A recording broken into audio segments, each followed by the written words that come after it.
हरे कृष्णा कृष्णा कृष्णा हरे हरे, हरे राम राम राम हरे हरे। हरे कृष्णा। आप सभी भक्तों का हार्दिक स्वागत है आज के श्रीमद् भागवतम की इस कक्षा में। स्वागतम सुस्वागतम।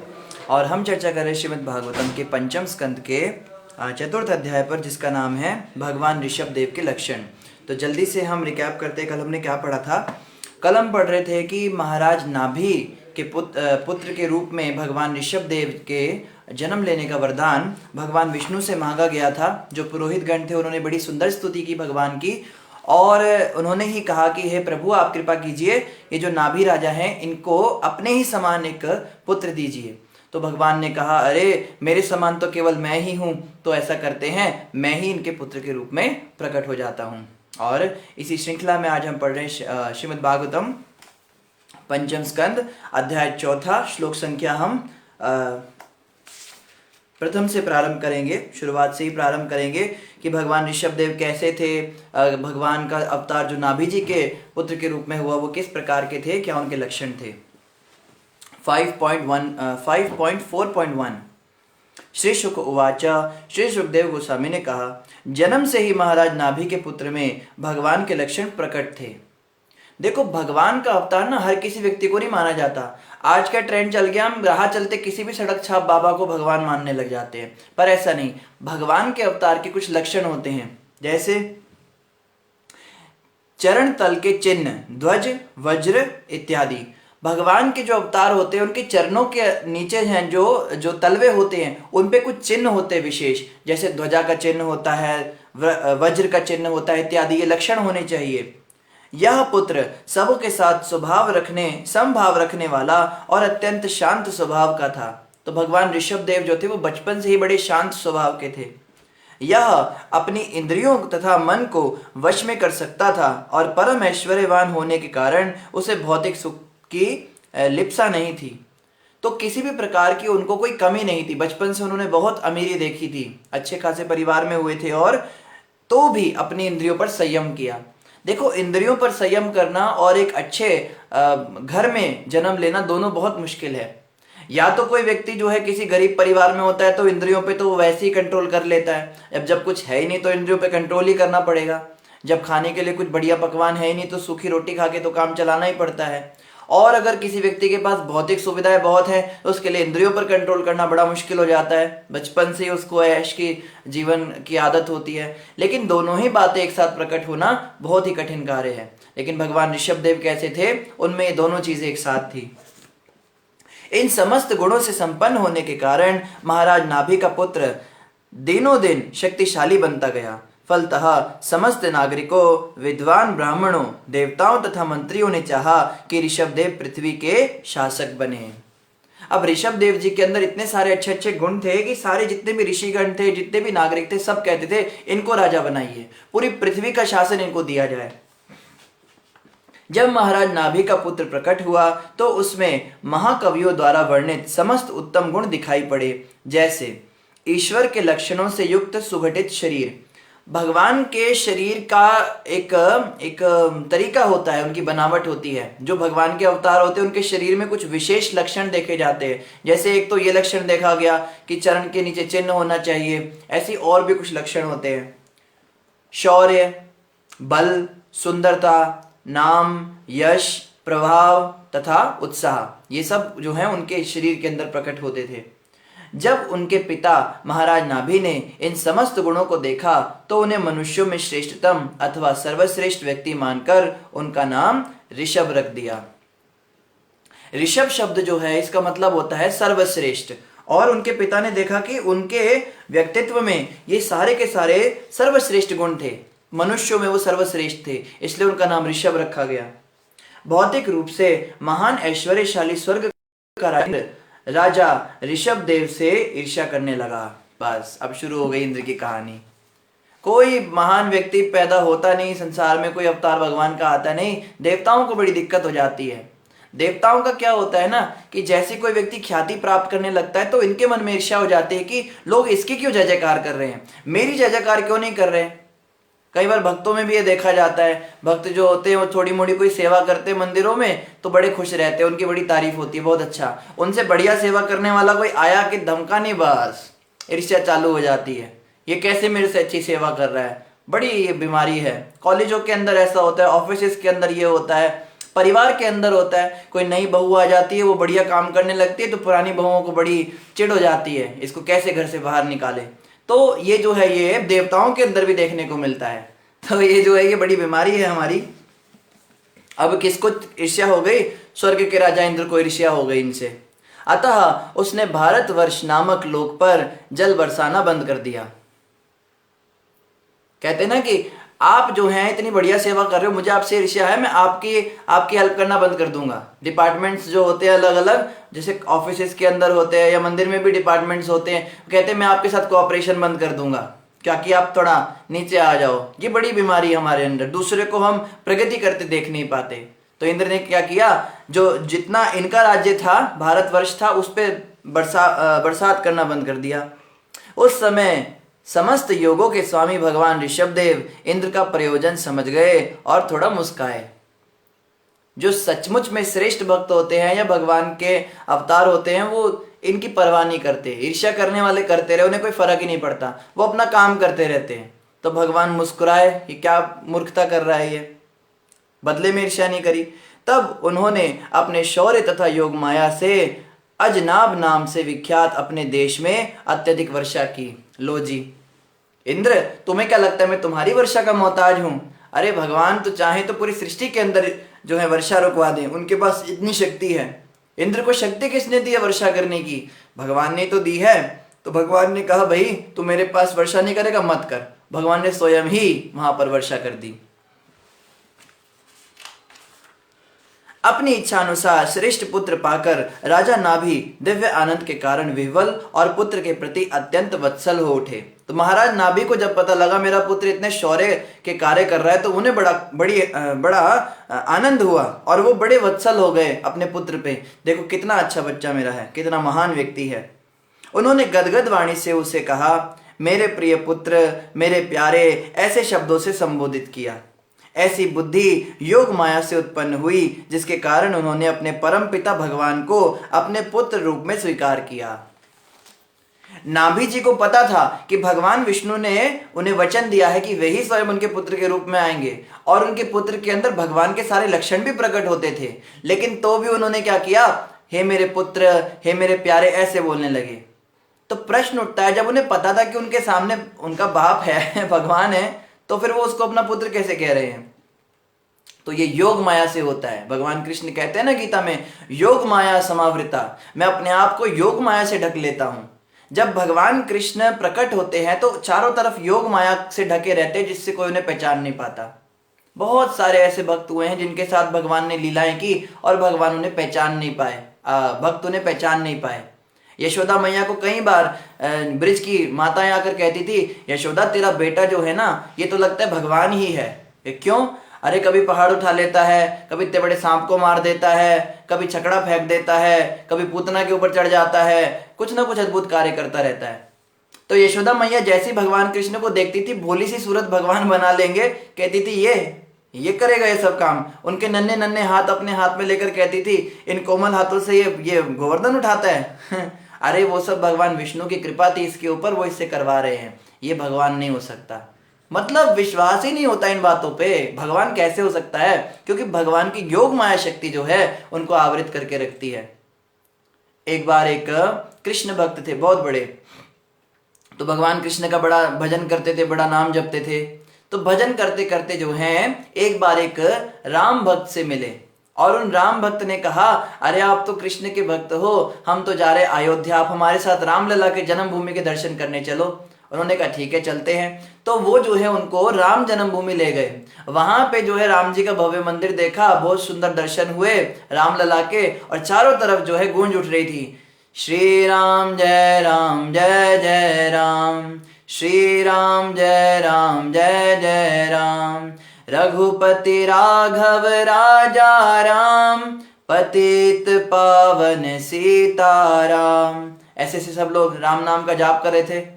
तो उसको कुछ अजीब लगा, हालांकि रामकृष्ण में कोई अंतर नहीं, फिर भी अंतर ना होकर भी अंतर कुछ तो है। वो कृष्ण नाम का जाप करने लगा। हरे कृष्णा कृष्णा कृष्णा हरे हरे, हरे राम राम हरे हरे।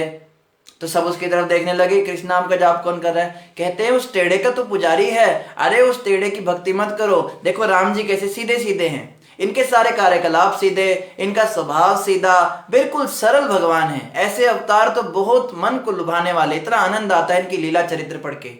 और एक तरफ वो टेढ़ा, काम भी टेढ़ा है, आप भी टेढ़ा, मुकुट भी टेढ़ा, टेढ़ी बंसी फड़दा। भगवान कैसे हैं, चरण भी टेढ़ा है, कमर भी टेढ़ी, और नैन भी तिरछे तिरछे दिखाते हैं। और कार्यकलाप की तो बात ही मत करो, कभी तो चोरी करता है, कभी किसी स्त्री के कपड़े चुराता है, कभी रासलीला करता है, टेढ़े मेढ़े काम करता है। तो उन्होंने कहा तुम सीधे की पूजा करो, टेढ़े भगवान की पूजा मत करो। टेढ़ा मेढ़ा हो सकता है अंत समय पे तुमको भगवान मिलने वाले हो, संसार से झूठ बोल दे, जा तेरे को नहीं मिलेंगे, मैंने तो ऐसे ही बोल दिया था, ये भी तो हो सकता है। अपने वचन तोड़ दे, कितनी बार तो वचन तोड़ा है।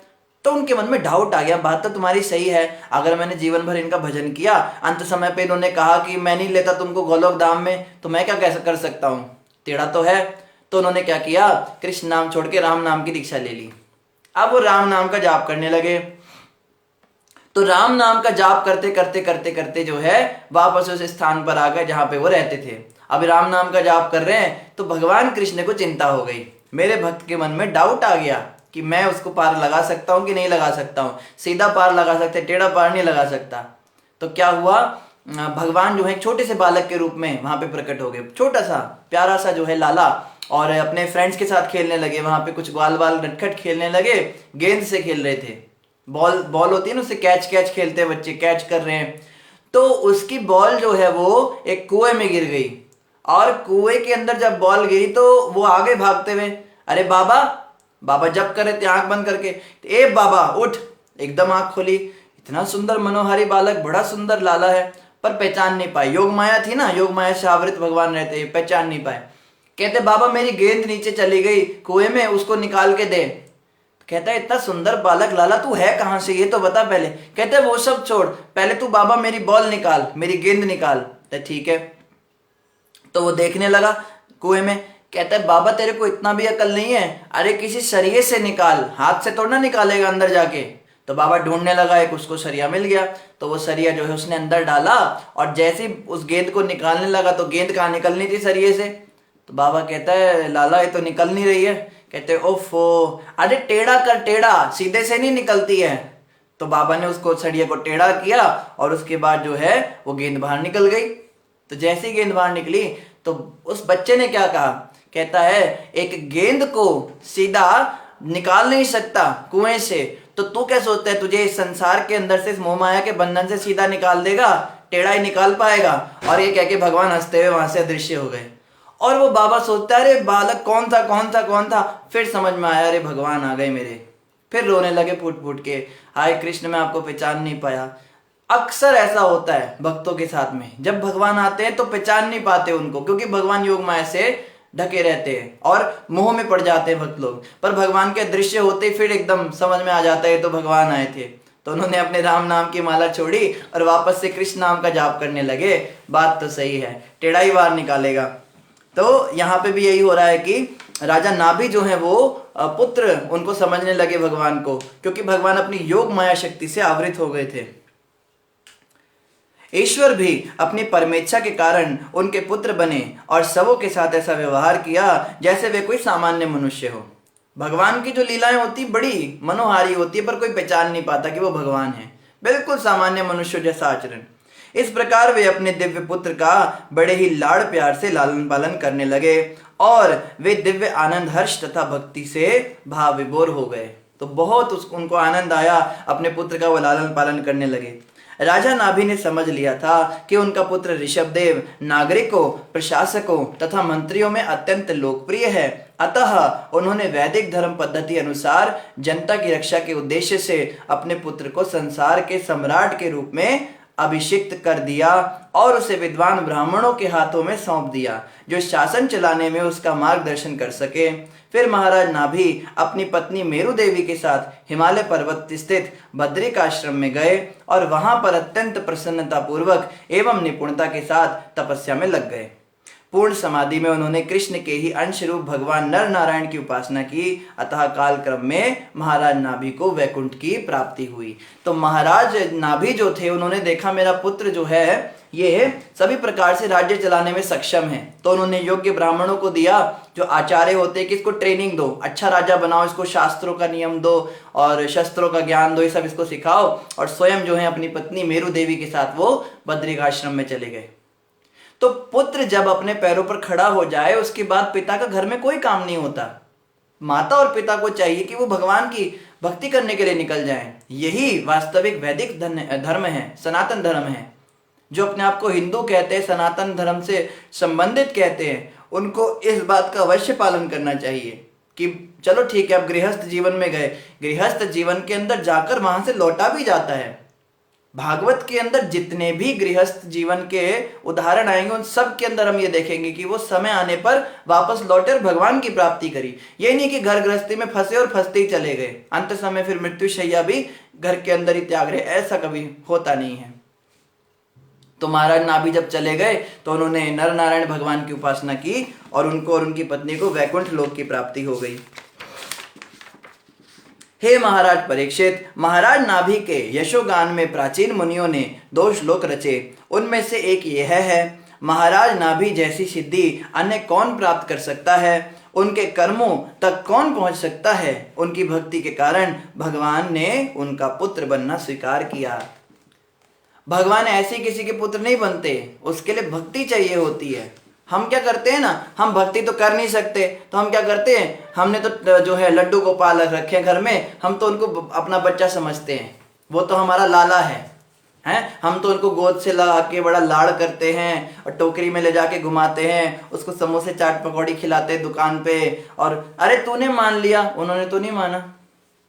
उन्होंने मान लिया क्या? भगवान को अपना पुत्र बनाना इतना आसान है। हम लोग फ्री में सब कुछ चाहते हैं, हमारा तो बस भाव इनके साथ है, हम तो इनको पुत्र समझते। भगवान थोड़ा ना ये भगवान थोड़ा ना इसकी पूजा करें, हम इसकी आरती थोड़ा ना उतारेंगे। ये हमारे कमरे में सोएगा, ये हमारे बिस्तर पे सोएगा, ये हमारे साथ टीवी देखेगा, ये हमारे साथ घूमने जाएगा, ये मंदिर के अंदर थोड़ा ना बैठा रहेगा। तो ऐसी बात जो करते हैं इनको सहजिया कहते हैं। सहजिया मतलब बड़ा सहज कर रखा है भक्ति को, बहुत सहज में ले रखा है कि बस फ्री में भगवान की प्राप्ति हो जाएगी। ऐसे लोगों का उद्धार नहीं होता, ये बस इसी भ्रांत धारणा में ही रह जाते हैं कि भगवान हमारे पुत्र हैं। अंत समय में फिर इनके पिताजी आ जाते हैं डंडे लेकर, यमदूत, वो इनको फिर पीटते हैं क्योंकि अपराध लगता है। भगवान के विग्रह के साथ मजाक करने से अपराध लगता है। मजाक नहीं है भक्ति और भगवान के विग्रह, वो गुड्डा गुड़िया नहीं होते। तो खैर यहाँ बताया जा रहा है भगवान को अपने पुत्र रूप में प्राप्त करने के लिए महाराज नाभि ने बड़ी कठिन तपस्या की थी। दूसरी स्तुति इस प्रकार है, महाराज नाभि से बढ़कर ब्राह्मणों का उपासक कौन हो सकता है। क्योंकि राजा ने योग्य ब्राह्मणों को पूजा से पूर्णतया संतुष्ट कर दिया था, इसीलिए अपने ब्राह्म तेज से उन्होंने महाराज नाभि को भगवान नारायण का साक्षात दर्शन करा दिया। बहुत आवश्यक है। देखिए ये श्लोक बहुत जरूरी, गुरु महाराज हमारे अक्सर इस बात को बोलते हैं कि भविष्य में, इतिहास गवाह है, पूर्व काल में, भविष्य में, वर्तमान में जब भी किसी को भगवान की प्राप्ति हुई है या होगी, किसी संत की कृपा से हुई है। कभी भी कोई व्यक्ति स्वयं से भगवान के पास नहीं जा सकता, इतनी योग्यता किसी की नहीं है संसार में। तो भगवान के पास अगर जाना है तो भक्तों से ईर्ष्या करनी छोड़नी पड़ेगी, भक्तों से द्वेष भाव रखना छोड़ना पड़ेगा, भक्तों में दोष दर्शन करना छोड़ना पड़ेगा। भक्तों के अंदर जो हमारी श्रद्धा नहीं बन पा रही है उसको तो हमें बनाना पड़ेगा। जब तक भक्तों से हमारा प्रेम नहीं होता, केवल भगवान से हम प्रेम करके रह नहीं सकते हैं। हमारे एक आचार्य ठाकुर कहते हैं, कृष्णा से तुम्हारा कृष्णा देते पारा, तुम्हारा शक्ति आछे, आमी तो कंगाल कृष्ण कृष्ण बोली, धाइताव पाछे पाछे, ओ हे वैष्णव ठाकुर दयार सागर, एदा से करुणा करी। तो वो कहते हैं कृष्ण आपके हैं और आप जिसको कृष्ण देना चाहें दे सकते हैं, यह आपकी शक्ति है, आपके अंदर सामर्थ्य है, आप जिसको चाहें उसको कृष्ण दे सकते हैं, कृष्ण प्रेम दे सकते हैं, कृष्ण भक्ति का दान दे सकते हैं। हे वैष्णव ठाकुर, मैं तो कंगाल हूं, बस कृष्ण कृष्ण का नाम जप रहा हूं और आपके पीछे पीछे चल रहा हूं। आपकी इच्छा हो तो कृष्ण प्रेम मुझे दे दो, नहीं इच्छा हो तो आपकी इच्छा।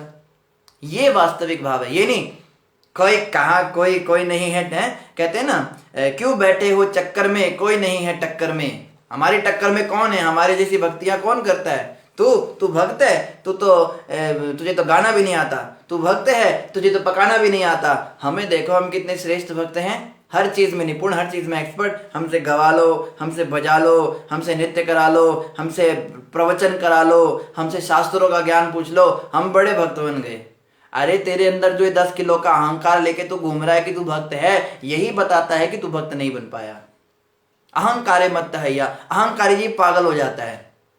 एक्सपर्टीज से कोई भक्त नहीं बनता है, कोई निपुणताओं से कोई भक्त नहीं बनता है। भक्त बनता है विनम्रता से। जिस दिन हमें समझ में आ गया कि मैं एक नंबर का निकम्मा व्यक्ति हूं, मुझे कुछ करना नहीं आता, उसी दिन भगवत धाम के रास्ते खुल जाएंगे मेरे। लेकिन जब तक मैं सोचूं मैं तो बड़ा महान हूं, मुझे तो बड़ा कुछ आ गया, मैं तो बड़ी भक्ति करता हूं, बड़ा नाम जप करता हूं, मेरा बेड़ा गर्क हो जाएगा। ये बात जो है समझने की है। तो सच्चे भक्त कौन होते हैं? जिनमें विनम्रता होती है। और विनम्रता किसके अंदर होती है? जो वैष्णव का सत्कार करता है, वैष्णव से प्रेम करता है। हमारा क्या है? हम इंद्रियों के तर्पण से प्रेम करते हैं, हमें भोग पसंद है, खाना सोना, इनके लिए तो हम भक्तों को भी गालियां मार देते हैं। कई बार इतनी तेज नींद आती है, हमें कोई उठाने आता है तो हम उस भक्त को कहते हैं चले जाओ यहाँ से, तो बाद में लगता है अरे अपनी इंद्रिय तृप्ति के लिए हमने भक्तों को बुरा बोल दिया। देखो ये हमारी स्थिति है और हम खुद को भक्त समझते हैं। बहुत दूर की बात है भक्त बनना, पहले मनुष्य तो बन जाए हम।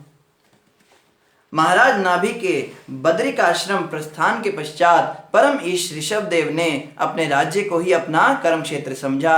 अतः उन्होंने सर्वप्रथम गुरुओं के निर्देश में ब्रह्मचर्य स्वीकार करके अपना दृष्टांत प्रस्तुत करते हुए गृहस्थ के कर्तव्यों की शिक्षा दी। सबसे पहले ब्रह्मचर्य में स्थित रहकर गृहस्थ जीवन की शिक्षा लेनी होती है। पहले आप आश्रम में रहिए, ब्रह्मचारी जीवन का पालन कीजिए और गुरु से सीखिए कि गृहस्थी कैसे बसाई जाती है, घर के अंदर रहकर कैसे पूजा पाठ की जाती है, सीखो तो सही। सीधे घर के अंदर घुसने की जल्दी है, बस शादी करा दो, हमारी शादी करा दो, शादी करने की जल्दी हो रही है। क्या करना है शादी करके? नहीं वहां जाएंगे, स्विट्जरलैंड जाएंगे, घूमने जाएंगे, इधर जाएंगे, वहां जगन्नाथपुरी भी जाएंगे और मायापुर जाएंगे, पत्नी के साथ जप करेंगे बैठ के। और शादी करते ही क्या होता है, 1 महीने के अंदर ही झगड़े शुरू हो जाते हैं। फिर प्रभु जी को ही फोन खड़कते हैं, प्रभु जी ये सुनती नहीं है, प्रभु जी आपने शादी कराई, कैसा आदमी है ये, तो भक्ति नहीं है, ये तो महानालायक बदमाश आदमी है, ऐसे ऐसे शब्द सुनने को मिलते हैं। ये क्यों होता है? क्योंकि बिना ट्रेनिंग के हम गृहस्थ जीवन में प्रवेश कर जाते हैं। गृहस्थ बनना बुरा नहीं है, गृहस्थ बनिए, पर पहले पता तो कीजिए गृहस्थ का मतलब क्या होता है। गृहस्थ जीवन में जा रहे हो, 1 साल के बाद झगड़े बढ़ जाते हैं, उसके बाद बच्चे हो जाते हैं, फिर बस एक फॉर्मेलिटी रह जाती है। अब बच्चे हो गए, अब क्या करें, सहन करते हैं बस। पति पत्नी को सहन करता है, पत्नी पति को सहन करती है। भक्ति में कोई प्रगति नहीं होती। भक्ति तो बहुत दूर की बात, 16 माला करना ही बहुत बड़ी बात हो जाती है घर गृहस्थी में। 16 माला जिस दिन हो गई समय पर, उस दिन तो सोचते बस आज मेरे जीवन का, आज तो मैं भंडारा कराऊंगा वैष्णवों को, आज मेरी 16 माला टाइम से पूरी हो गई। और प्रभुपाद जी की किताबें तो पता नहीं कब पढ़ी थी, उनपे तो मकड़ी के जाले लग जाते हैं, उनपे तो धूल लग जाती है। और ठाकुर सेवा भी बस एक मजबूरी बन के रह जाती है। ठाकुर जी बैठे हैं, कभी कभी इनका कुछ कर दिया करो, कहे कि तुम कर दिया करो, मैं क्यों करूं, बस ये चलता रहता है। तो जिस व्यक्ति ने ट्रेनिंग ली होगी प्रॉपर ब्रह्मचर्य के अंदर, आश्रम में रहकर सीखा होगा कि गृहस्थ जीवन कैसे जिया जाता है, वो व्यक्ति अच्छा गृहस्थ बन सकता है और समय रहते गृहस्थ को त्याग कर वापस वानप्रस्थ में भी आ सकता है। आज लोग शादी करके वानप्रस्थ और सन्यास क्यों नहीं ले पा रहे हैं? क्योंकि ब्रह्मचर्य में ट्रेनिंग ही नहीं हुई, पता ही नहीं कहां जा रहे हैं। तो ब्रह्मचर्य के अंदर पहले ऋषभदेव भगवान ने सीखा कि गृहस्थ जीवन कैसे पालन किया जाता है, उसके बाद इन्होंने शादी की। वे गुरुकुल में वास करने भी गए, गुरुकुल में भी गए थे ऋषभदेव। जो लोग कहते हैं ना हमें ब्रह्मचारी आश्रम में, हमें मंदिरों में नहीं रहना है, मंदिरों के अंदर ऐसा होता है, पॉलिटिक्स होती है, पता नहीं मंदिर में कितनी सेवा कराते हैं, हम तो मर जाएंगे, हम तो कट जाएंगे, पता नहीं पैसे भी लेते होंगे क्या। अरे मंदिर के अंदर कुछ नहीं लिया जाता है, आप आके रहिए, छोटी मोटी कुछ सेवा सीखिए, सिखाने के लिए ट्रेनिंग के लिए मंदिर होते हैं। ये थोड़ा ना हमें कोई कमी है काम करने वालों की। हम लोग अकेले, एक ब्रह्मचारी जो होता है वो पूरे मंदिर की सेवा अकेले कर सकता है, इतनी शक्ति उसमें होती है। और गुरु जी के अंदर इतनी शक्ति सामर्थ्य होता है, गुरु जी अगर अपनी सिद्धि दिखाने पे आ गए ना तो पूरा आश्रम भर सकते हैं ब्रह्मचारियों से, इतनी शक्तियां उनमें होती हैं। उनके पास इशिता वशिता सारी सिद्धियां होती है, पर वो उसका यूज नहीं करते। तो ये मत सोचिए कि आश्रम में हमें बुलाया जा रहा है तो शायद आश्रम को हमारी जरूरत है। आश्रम को हमारी जरूरत नहीं है, हमें आश्रम की जरूरत है। आश्रम का मतलब क्या होता है? जिसका आश्रय स्वीकार किया जाता है। हम गुरु का आश्रय स्वीकार करते हैं, उनको सरेंडर करते हैं, फिर गुरुदेव हमें ट्रेनिंग देते हैं। तो ऋषभ देव भगवान ने गुरुकुल में भी वास किया। गुरुकुल में जाके उन्होंने शास्त्रों का ज्ञान लिया, कथाएं सुनी भगवान की और सीखा कि किस प्रकार से एक आइडियल गृहस्था बना जाता है। यहाँ पे तो किसी बच्चे को कह दो ब्रह्मचारी बन जाओ कुछ समय के लिए, उसके माँ बाप तो रोने लगते हैं, हाय मेरे बच्चे को ब्रह्मचारी बना देंगे। अरे ब्रह्मचारी रहना इतना आसान है क्या कलयुग के अंदर? कितने लोग आते हैं और कितने जाते हैं हमारे सामने। इतना घबराना नहीं होता, माँ बाप बहुत ज्यादा इशू बना देते हैं इस बात का। इतना क्या डरना है, क्या हो जाएगा, कुछ समय तक रहेगा, वापस घर ही तो आएगा और अच्छा बनेगा, घर में आके काम करेगा। हमें याद है जब हम घर में रहते थे, हमारी माता जी कपड़े धोती थी और हम टीवी देख रहे होते थे लेट के, और खाना भी खा रहे होते थे उल्टे हाथ से। उल्टे हाथ से खाना भी खा रहे, चावल दाल ऐसे घुमा रहे और एक हाथ में टीवी का रिमोट होता था। और हमारी माता जी कपड़े धोते धोते बोलती थी मेरी थोड़ी मदद करा दो पुत्र, और हम कहते थे तुम्हारा काम है तुम करो। ये हमारा जवाब होता था। अब हमें समझ में आ रहा है हमने क्या किया। और वो क्या करती थी, दो दो बाल्टियां भर के कपड़ों की और फर्स्ट फ्लोर पे ले जाती थी छत पर, और वहां जाके कपड़े सुखाती थी, बेचारी थक जाती थी। पर मजाल है जो इस पत्थर दिल के अंदर थोड़ी भी दया आती हो उनको देखकर। मुझे तो लगता ही नहीं था ये तो इनका काम है, ऐसा लगता था। ये होते हैं घर के बिगड़े हुए लड़के, ज्यादातर ऐसे ही होते हैं। पानी मांगते हैं, ए पानी लाओ, जैसे नौकरानी लगी है माँ हमारी, पानी लेके आओ, और गिलास में पानी लेके आती है, लीजिए महाराजा धीराज पानी लीजिए। ये क्या लाई हो पानी, गर्म पानी लेके आओ, ठंडा नहीं पीना, सर्दी का मौसम है। जी महाराज लेके आती हूँ। हम तो ऐसा करते थे, घर में तो कभी घास का तिनका भी नहीं तोड़ा। और आश्रम के अंदर तो पूछिए मत। जब हम नए नए मंदिर के अंदर ज्वाइन हुए तो हमारी सेवा लगी बर्तन साफ करने की। तो हमने सोचा बर्तन क्या साफ करने होते हैं, क्या सीखा, थोड़ा आते ही था बर्तन साफ करना। वहां जाके देखा तो बर्तन ऐसे थे, उनके अंदर घुस के उन्हें साफ करना होता था, इतने बड़े बड़े बर्तन। मैंने कहा बाप रे, मुझे साफ करने हैं। तो एक भक्त साथ में थे पुराने, कहते मैं आपके साथ हूँ आप चलो। तो शुरुआत में थोड़ी दिक्कत हुई, करते करते आज इतना एक्सपर्ट हो गए, अब कितने भी पूरे कमरे भर के बर्तन दे दिए फटाफट चकाचक कर देंगे, रगड़ा मार देंगे तुरंत। आश्रम के अंदर पोछा मारना, झाड़ू मारना, बर्तन साफ करना, प्रवचन करना, कथा करना, शास्त्रों को पढ़ना, जप करना, ये सब कुछ हमने यहीं पे सीखा। और हम कहते हैं अगर इस समय पे हम घर चले गए ना, हमारी माता बहुत खुश हो जाएगी, बंदा बन के आया है। गया था बिल्कुल जानवर और बन के आया एकदम बंदा बन जाता है गुरु का। आश्रम के अंदर सीखना चाहिए, फिर आप घर गृहस्थी में जाओ, फिर देखो माया को तो ऐसे चोटी पकड़ के घुमाकर फेंकने वाला काम होता है भक्तों का, जो ब्रह्मचर्य से गृहस्थ में जाते हैं। तो घबराना नहीं होता, हाय पता नहीं मंदिर में क्या होता होगा। आकर तो देखिए, कुछ समय तक रहिए, ट्रेनिंग लीजिए और फिर बाद में शादी कीजिए, किसी ने मना थोड़ा ना किया है। तो हमारे आश्रम का जो एडवर्टाइजमेंट है वो थोड़ा खत्म करते हैं अभी। आगे यहाँ पे क्या कह रहे हैं, उन्होंने गुरुकुल में वास किया, शिक्षा पूरी होने पर उन्होंने गुरु दक्षिणा दी और तब गृहस्थ आश्रम में प्रविष्ट हुए। फिर वो गृहस्थ आश्रम में गए और उन्होंने क्या किया, उन्होंने जयंती नामक पत्नी ग्रहण की और उससे 100 पुत्र उत्पन्न किए जो उनके ही समान बलवान तथा योग्य थे। तो ब्रह्मचर्य में इतनी शक्ति उनमें आ गई, 100 पुत्र पैदा कर दिए सीधा उन्होंने जयंती नामक अपनी पत्नी से। उनकी पत्नी जयंती स्वर्ग के राजा इंद्र द्वारा उन्हें भेंट में दी गई थी। जयंती कौन थी? राजा इंद्र की बेटी थी। इंद्र के एक पुत्र और एक पुत्री, जयंत और जयंती। तो इंद्र ने पंगा लिया था ना उनसे, ऋषभ देव से, बाद में उन्होंने माफी मांगी तो अपनी पुत्री भेंट दी, आप मेरी बेटी से शादी कर लीजिए। अब पुत्री भी खुश हो गई, भगवान से मेरी शादी हो रही है। तो उनसे जो है 100 पुत्र उत्पन्न किए।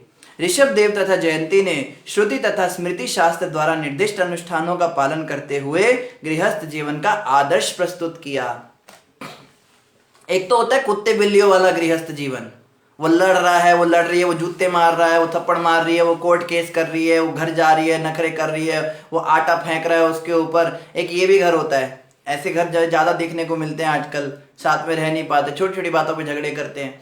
और एक ये भी था गृहस्थ जीवन, जो श्रुति और स्मृति शास्त्रों के अनुष्ठान करते थे। डेली रोज सुबह उठ के यज्ञ करते थे। जिन घरों के अंदर पति पत्नी मिलकर सुबह सुबह उठ के मंगल आरती करें, 4:30 बजे ठाकुर जी को भोग लगाए, मंगल आरती करें, बैठ के जप करें, एक साथ 2 घंटा हरे कृष्ण महामंत्र का जप करें, फिर 1 घंटा श्रीमद् भागवत पढ़े साथ में, उस घर के अंदर कला कलेश नाम की तो कोई चीज ही नहीं रहती। पर ये कैसे होगा? ट्रेनिंग लेके। जब आपको पता ही नहीं कि कैसे करना है, क्या करना है, तो करोगे कैसे उसको, ये बताओ। शादी करने की जल्दी होती है, सीखो तो सही गृहस्थ जीवन किसे कहते हैं, और एक बहुत आदर्श जीवन जी पाएंगे आप। अगर आप इस तरह से गृहस्थ जीवन में जाएंगे तो हजारों लोग आपसे इन्फ्लुएंस होंगे और कहेंगे देखो एक ये भी पति पत्नी है, कितना इनका तो कभी झगड़ा ही नहीं होता, हमेशा भगवान की भक्ति करते हैं। आप आदर्श प्रस्तुत कर पाएंगे लोगों को, लोग इंस्पायर होंगे आपसे। नहीं तो पता है क्या होगा, ये देखो जी बड़े भक्त बनते हैं, वहां मंदिर जाते इतना लंबा लंबा तिलक लगाते हैं, कर्म देखो इनके कैसे हैं। ये सुनने को मिलेगा। भक्ति को भी बदनाम करेंगे, भगवान को भी बदनाम करेंगे और गुरु को भी बदनाम करेंगे। ये हम करेंगे। ऋषभ देव के 100 पुत्रों में से सबसे बड़े पुत्र का नाम था भरत, जो श्रेष्ठ गुणों से संपन्न महान भक्त था। उसी के सम्मान में इस लोक को भारतवर्ष कहते हैं। तो भरत महाराज जो हुए वो ऋषभ देव के सबसे बड़े पुत्र थे और उनके नाम पे इस भूमि का नाम भारत भूमि पड़ा। और भरत महाराज बहुत सुंदर चरित्र आएगा, भरत महाराज का बहुत ही सुंदर जीवन चरित्र आएगा। भरत के अतिरिक्त उनके 99 पुत्र और भी थे। इनमें से 9 बड़े पुत्रों के नाम थे कुशावर्त, इलावर्त, ब्रह्मावर्त, मलय, केतु, भद्रसेन, इंद्रस्पृक, विदर्भ तथा कीकट। इन पुत्रों के अतिरिक्त कवि, हवि, अंतरिक्ष, प्रबुद्ध, पिपलायन, आविर्होत्र, द्रुमिल, चमस तथा करभाजन भी हुए। तो बड़े फेमस नाम आ रहे हैं, ये सब ऋषभ भगवान के पुत्र थे। ये सभी परम भक्त एवं श्रीमद् भागवत के प्रामाणिक उपदेशक थे। ये भक्त भगवान वासुदेव के प्रति अपनी उत्कट भक्ति के कारण महिमा मंडित थे। मन की पूर्ण तुष्टि के लिए मैं सुखदेव गोस्वामी इन 9 भक्तों के चरित्रों का वर्णन आगे चलकर नारद वसुदेव संवाद प्रसंग के अंतर्गत करूंगा। तो सुखदेव गोस्वामी कह रहे परीक्षित महाराज, मैं अपनी शुद्धि के लिए इनका जरूर चरित्र का वर्णन करूंगा। इनका चरित्र इतना सुंदर है कि सुखदेव गोस्वामी कह रहे हैं कि मेरा भी शुद्धिकरण होगा इनका चरित्र गाने से। इनका चरित्र गाने के लिए तो मैं भी ललायित हूं। तो इनका चरित्र अवश्य सुनिएगा, बहुत अच्छा चरित्र आएगा इनका। जो ये इनको नव योगेंद्र भी कहते हैं। जो 9 योगेंद्र थे इनके पुत्र, 100 पुत्रों में जो 9 थे वो परमहंस थे। वो हमेशा बस भगवान की भक्ति में लगे रहते थे, पूर्ण ब्रह्मचारी, पूरी तरह से माया से परे, और हमेशा भगवान के नाम में कीर्तन में रमे रहते थे। हमेशा भगवान का नाम जपते थे। हरे कृष्ण कृष्ण कृष्ण हरे हरे, हरे राम राम राम हरे हरे। तो ये जो 9 योगेंद्र हुए इनको नव योगेंद्र कहते थे। हमारे गुरु जी का नाम भी नव योगेंद्र महाराज, प्रभुपाद जी ने उन्हीं के नाम पे रखा था। उपर्युक्त 19 पुत्रों के अतिरिक्त ऋषभ देव तथा जयंती के 81 पुत्र और थे। ये अपने पिता की आज्ञा अनुसार अति सुसंस्कृत, शालीन, उज्जवल कर्मों वाले तथा वैदिक ज्ञान तथा अनुष्ठान कार्यों में निपुण हुए। इस प्रकार ये सभी पूर्ण रूप से योग्य ब्राह्मण बन गए। तो ये जो बाकी पुत्र थे इनके, ये सब भी ब्राह्मण बने। उनमें से 9 तो योगेंद्र बन गए, परमहंस बन गए, और एक जो पुत्र थे जो राजा बने वो पूरे विश्व के राजा बन गए। सारे ही पुत्र इतने उत्तम, इतने महान, कारण वैदिक अनुष्ठान करते हुए इन्होंने गृहस्थी चलाई। नहीं तो पता है क्या होता है, पिताजी सो रहे होते सुबह, बेटा 4 बज के जाओ, मंगल आरती जाओ, हरि बोल, पत्नी देवी तुम भी जाओ। कहते पापा आप, मैं आ रहा हूँ। पिताजी और माताजी चले गए, मंगल आरती कर दी, पापा जो है खराटे मार के सो रहे हैं। तो अगले दिन वो उठेंगे क्या? मैंने कहा हरि बोल उठो, पिताजी पहले आप उठो फिर हम उठेंगे। बच्चे देखते हैं, हम तो उन्हें बड़े उपदेश देते हैं, बेटा कभी झूठ नहीं बोलना चाहिए, कभी बात छुपानी नहीं चाहिए। इतने में अंकल का फोन आ जाता है, हेलो सर, हाँ ऑफिस में ही हूँ, मैं घर से निकल गया हूँ, रस्ते में बस आ गया। कहते पापा अभी तो आप कह रहे थे झूठ नहीं बोलना चाहिए, अब क्या बोलेगा? तो बच्चे जो हैं वो देखते हैं, सुनते नहीं हैं। जो लोग कहते हैं ना प्रभु जी हमारे बच्चे सुनते नहीं, बात नहीं मानते, तो आपने भी तो कभी कोई ऐसा आचरण किया होगा कि बच्चे इस तरह के हैं। आजकल टीचर्स की रिस्पेक्ट क्यों नहीं रही?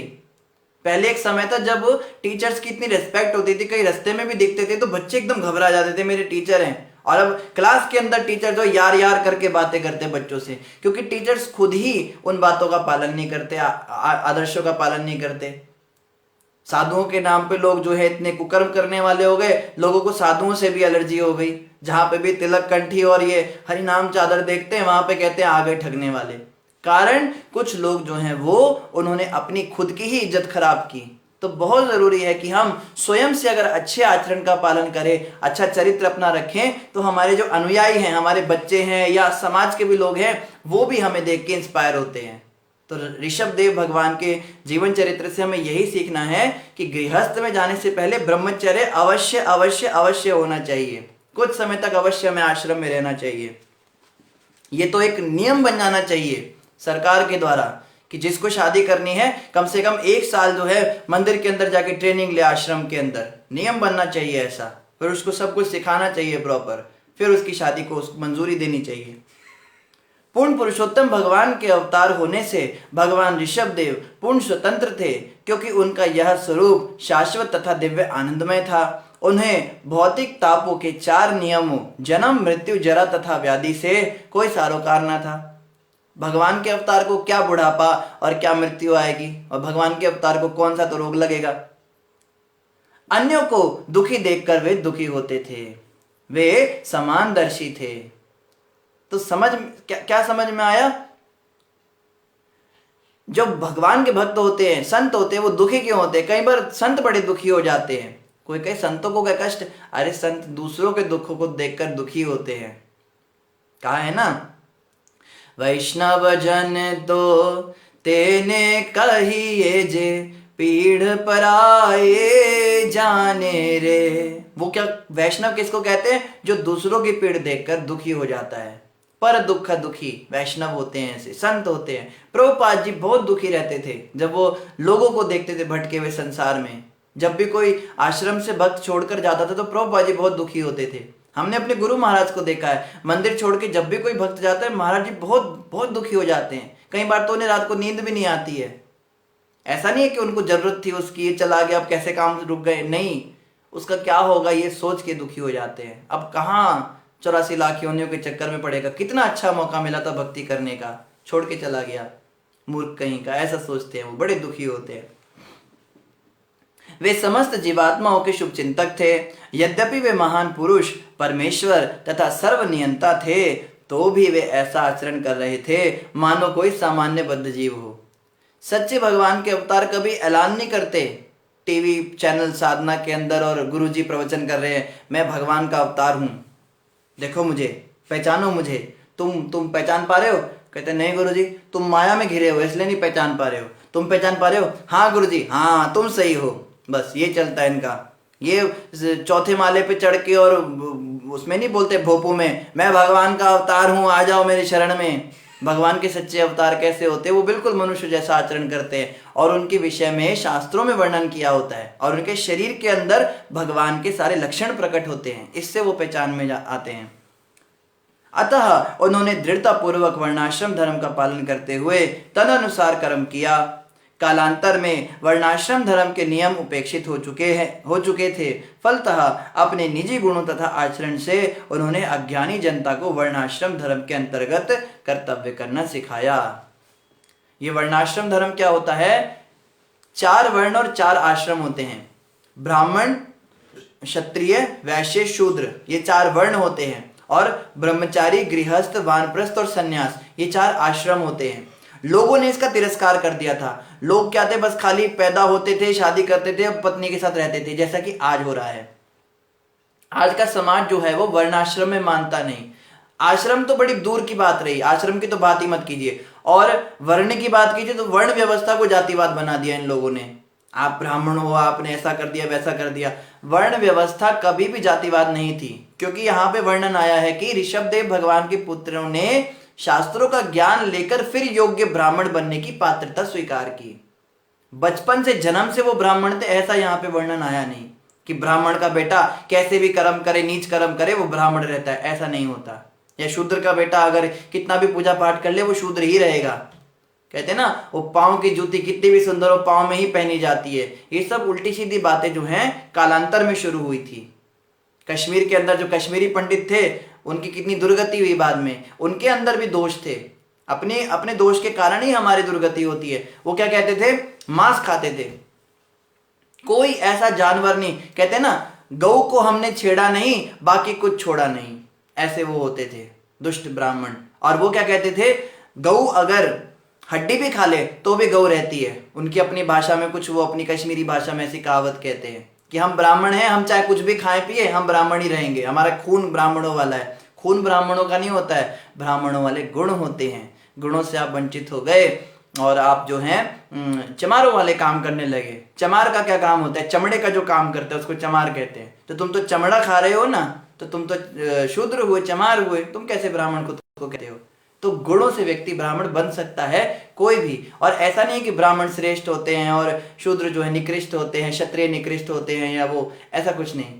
जो जिस स्वभाव में है अपने स्वभाव के अनुसार अपने कर्म भगवान को अर्पित करे, इसको कहते हैं वर्णाश्रम धर्म। ये बहुत ही साइंटिफिक है।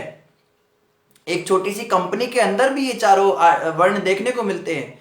उस कंपनी के अंदर कुछ लोग होते हैं जो लेजिस्लेटिव होते हैं, कुछ लोग होते हैं जो क्लर्क्स होते हैं, वो पैसे का लेन देन देखते हैं, वैश्य वर्ण में आते हैं। कुछ लोग होते हैं जो गार्ड्स होते हैं, जो ड्यूटी करते हैं, रक्षा करते हैं, वो क्षत्रिय वर्ण में आते हैं। कुछ होते हैं जो ऊपर नीचे के सेंसेस चेक करते हैं, ग्राफ्स चेक करते हैं, कंपनी की प्रोग्रेस कितनी हो रही है, वो ब्राह्मण वर्ग में आते हैं। और जो चपरासी होते हैं, चाय देने वाले, काम करने वाले होते हैं, वो शूद्र वर्ण में आते हैं। इनके बिना तो एक छोटी सी कंपनी नहीं चल सकती, तो पूरा समाज कैसे चल सकता है। इसलिए बड़ा साइंटिफिक था कि बचपन से उस व्यक्ति को ट्रेनिंग दी जाती थी।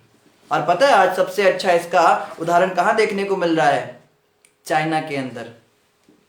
चाइनीज लोग पता है क्या करते हैं, चाइनीज लोग हमारी तरह नहीं है, बच्चों को स्कूल में डाला और सब कुछ जबरदस्ती वो चीजें पढ़ा रहे हैं जो उनको पढ़ने की इच्छा नहीं है। वो देखते बच्चे में क्या टैलेंट है, किस चीज में बच्चे का इंटरेस्ट है। जिस बच्चे का जिस चीज में इंटरेस्ट होता है उसे वहीं भेज देते हैं। किसी का कंप्यूटर में इंटरेस्ट है तो उसको कंप्यूटर की उसमें भेज देते हैं। बचपन से ही वो चिप्स का और इनका काम करता है, सॉफ्टवेयर का, और इतना पक्का हो जाता है, बड़े होते होते वो पूरे विश्व को कंट्रोल कर सकता है, क्योंकि वो स्वभाव का काम कर रहा है। जिस बच्चे की रुचि होती थी चीनी मिट्टी के बर्तन बनाने में, इन चीजों में, कलात्मक चीजों, उसको वहां भेजते थे, वो मिट्टी के बर्तन बनाएगा। और चाइनीज कला का कोई जोड़ ही नहीं कोई मुकाबला ही नहीं है पूरे विश्व के अंदर। और जिसके कपड़े वपड़े काटने में रुचि है उसको टेलर के पास भेज देना। बचपन से ही उस बच्चे को उसी चीज में प्रशिक्षित किया जाता है जो उसका स्वभाव है। और ये एक्चुअली में हमारे शास्त्रों से लिया हुआ कॉन्सेप्ट है वर्णाश्रम का। पर कितने दुर्भाग्य की बात है कि भारत के अंदर वर्णाश्रम के नाम पे जब हम कुछ बोलते हैं तो जातिवाद फैला रहे हैं, ये फैला रहे हैं, कह के हमें चुप कर दिया जाता है। और देखो वो कितनी प्रगति कर रहे हैं। तो ये बड़ा साइंटिफिक धर्म है। और ऋषभ देव भगवान ने इसको दोबारा से चालू किया था जब ये खत्म हो रहा था। तो ऋषभ भगवान ने कैसे चालू किया, अपने आचरण से लोगों को दिखाया, स्वयं इसका पालन किया। इसे कहते हैं ना, अपने आचार्य प्रभु जीवेर सिखाए। स्वयं के आचरण से जब हम दूसरों को सिखाते हैं तो लोग ज्यादा सीखते हैं। उपदेश देकर जब हम दूसरों को सिखाते हैं तो लोग थोड़ा कम सीखते हैं। तो कम से कम जितने हम भक्त लोग हैं, प्रभुपाद जी के अनुयायी हैं, हम गौड़ीय वैष्णव हैं, हम भागवत को सुनने वाले, हम तो वर्ण और आश्रम के अनुसार अपना जीवन चलाना स्वीकार करें। ब्रह्मचारी ब्रह्मचारियों वाले काम करे, गृहस्थ गृहस्थों वाले काम करे, वानप्रस्थ वानप्रस्थों वाला काम करे, सन्यासी सन्यासियों वाला काम करे, ब्राह्मण अपना कार्य करे, क्षत्रिय अपना कार्य करे, वैश्य अपना कार्य करे, और शूद्र जो है अपने कार्य करे। तो देखिए कितनी सुंदर व्यवस्था हो जाएगी।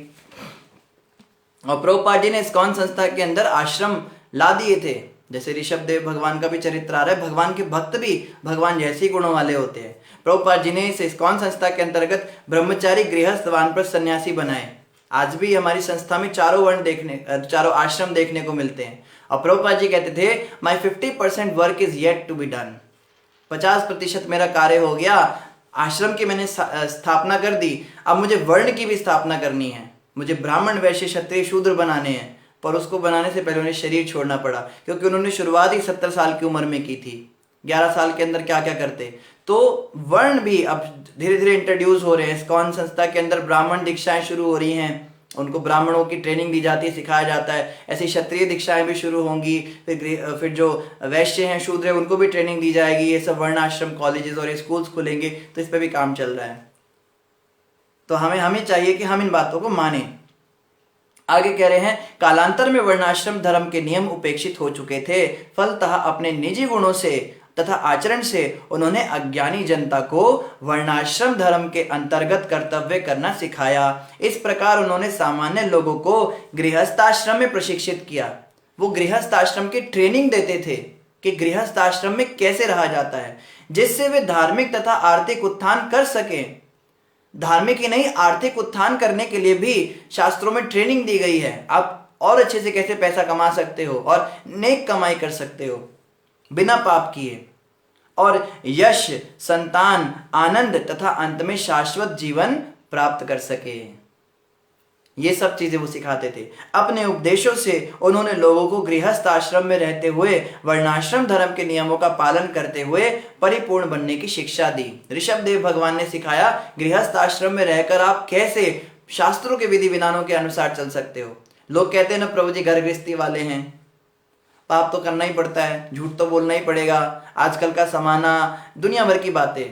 हम क्या करें, हमारे पास पैसे होते नहीं, हम दान कैसे करेंगे, हमारे बच्चे सुनते नहीं, हम परेशान हैं, हम मंदिर कैसे आए, हमें रात को आना पड़ता है, लेट आते सुबह मंगल आरती कैसे उठें। अरे आप ट्रेनिंग लो ना, जो यहाँ पे ऋषभ भगवान अभी उपदेश देंगे उसके हिसाब से अगर हम जीवन जीना शुरू करें, आप देखिए कैसे हमारे वारे न्यारे होते हैं। महापुरुष जैसा जैसा आचरण करते हैं, सामान्य जन उसी का अनुसरण करते हैं, उसी का अनुकरण करते हैं।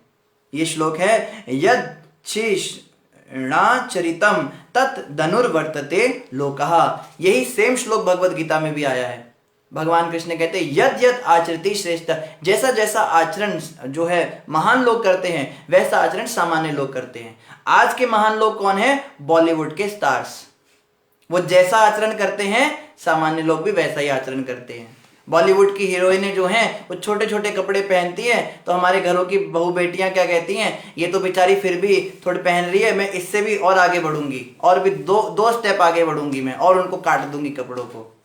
वहाँ के जो छिछोरे लड़के बॉलीवुड के, वो बस खाली गर्लफ्रेंडे बनाते हुए, सब करते हुए दिखते, शराब पीते और मुर्गे खाते हुए। सब फिल्मों में यही सब चीजें होती हैं आजकल। वो डोले शोले बना लेंगे और एटीट्यूड दिखाएंगे और ढिशुम ढिशुम करेंगे। हमारे बच्चे कहते हैं इसने तो फिर भी अपने माँ बाप को नहीं पीटा, हम उन्हें भी पीट देंगे। तो ये होता है, जैसा आचरण वो लोग कर रहे हैं, यही तो आजकल के लीडर हैं।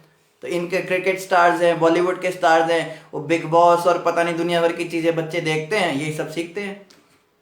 अगर ये बॉलीवुड की एक्ट्रेसेस ना साड़ी पहनना शुरू कर दे तो पूरे भारत के अंदर सब महिलाएं साड़ी पहनना शुरू कर देंगी, इतना ज्यादा इनका इन्फ्लुएंस है। अगर ये शास्त्रों को पढ़ना शुरू कर दे ना, इनके एक्टर्स भगवत गीता पढ़नी शुरू कर दे, सब लोग भगवत गीता पढ़ने लगेंगे। ऐसा होता है। यद्यपि हालांकि महापुरुष है नहीं, पर फिर भी चलो आज के जमाने में नहीं महापुरुष समझा जाता है। सच्चे महापुरुषों को तो ये लोग पागल लोग समझते हैं। यद्यपि भगवान ऋषभदेव समस्त गुह्य वैदिक ज्ञान से परिचित थे, जिसमें सभी करणीय कर्मों से संबंधित जानकारी सम्मिलित है, तो भी वे अपने को क्षत्रिय मानकर ब्राह्मणों के उन उपदेशों का अनुकरण करते थे जिनका संबंध साम, मन पर नियंत्रण, दाम, इंद्रियों पर नियंत्रण, तितिक्षा, सहनशीलता इत्यादि से था। तो ये स्वयं भगवान के अवतार थे, लेकिन फिर भी अपने आप को क्षत्रिय समझते थे, क्योंकि क्षत्रिय कुल में उत्पन्न हुए थे। लेकिन देखो, क्षत्रिय थे, इनके बच्चे फिर भी ब्राह्मण बन गए, तो कोई ये नहीं कह सकता कि क्षत्रिय का बेटा क्षत्रिय ही होगा। अगर आपको ब्राह्मण बनना है तो आपको ब्राह्मणी की कोख से जन्म लेना पड़ेगा। ये बिल्कुल गलत कॉन्सेप्ट है। भागवत में भी इसका खंडन हो गया, भगवत गीता में तो हुआ ही था, क्षत्रिय के बेटे भी ब्राह्मण बन रहे हैं। इसके अनुसार ब्राह्मण क्षत्रियों को शिक्षा देता है और क्षत्रिय वैश्यों तथा शूद्रों के माध्यम से राज्य चलाता है। यह सिस्टम था। ब्राह्मण जो है शास्त्र पढ़कर क्षत्रियों को गाइड करता था, और क्षत्रिय जो है वो शूद्रों को और वैश्यों को गाइड करता था, और पूरा बढ़िया से प्रोग्राम चलता था। भगवान ऋषभदेव ने शास्त्रों के अनुसार सभी यज्ञों को 100 बार संपन्न किया, और इस प्रकार से भगवान विष्णु को सभी प्रकार से तुष्ट किया। सभी अनुष्ठान उत्तम कोटि की सामग्री से तथा उचित समय में और पवित्र स्थान पर युवा तथा श्रद्धालु पुरोहितों द्वारा संपन्न हुए। इस प्रकार भगवान विष्णु की पूजा की गई और समस्त देवताओं को प्रसाद वितरित किया गया। सारे अनुष्ठान तथा उत्सव सफल हुए। तो इस प्रकार से ऋषभ भगवान ने बहुत सारे वेद शास्त्रों के अनुसार ये वैदिक यज्ञ किए, अनुष्ठान किए और भगवान विष्णु को प्रसन्न किया। और उन्होंने, वो तो स्वयं भगवान थे, उन्हें इसकी आवश्यकता नहीं थी, लेकिन उन्होंने दिखाया कि एक आइडियल गृहस्थ को कैसा होना चाहिए, भगवान विष्णु का भक्त होना चाहिए। और ये उनका जीवन चरित्र जो है चल रहा है। कल हम यहीं से कंटिन्यू करेंगे, समय लगभग पूरा हो गया है। तो इन्हीं शब्दों के साथ आप सभी का धन्यवाद। आप सभी भक्तों से प्रार्थना है कि आप नित्य भागवत सुनते रहिए। और थोड़ा सा स्विचिंग हुई है, उसकी वजह से हो सकता है आपको कुछ समस्या आ रही हो, लेकिन कुछ समय तक वीडियो लेक्चर्स ही चलते रहेंगे ताकि एक फ्लो बन जाए। एक बार पेज में फ्लो बन जाएगा तो फिर हम जो है रेगुलर और फिर वापस अपने ऑडियो ब्रॉडकास्ट पर आएंगे। तो इन्हीं शब्दों के साथ आप सभी का बहुत बहुत धन्यवाद। बोलिए ग्रंथराज श्रीमद् भागवतम महापुराण की जय, जगत गुरु श्रील प्रभुपाद की जय, गौर भक्त वृंद की जय। हरे कृष्णा।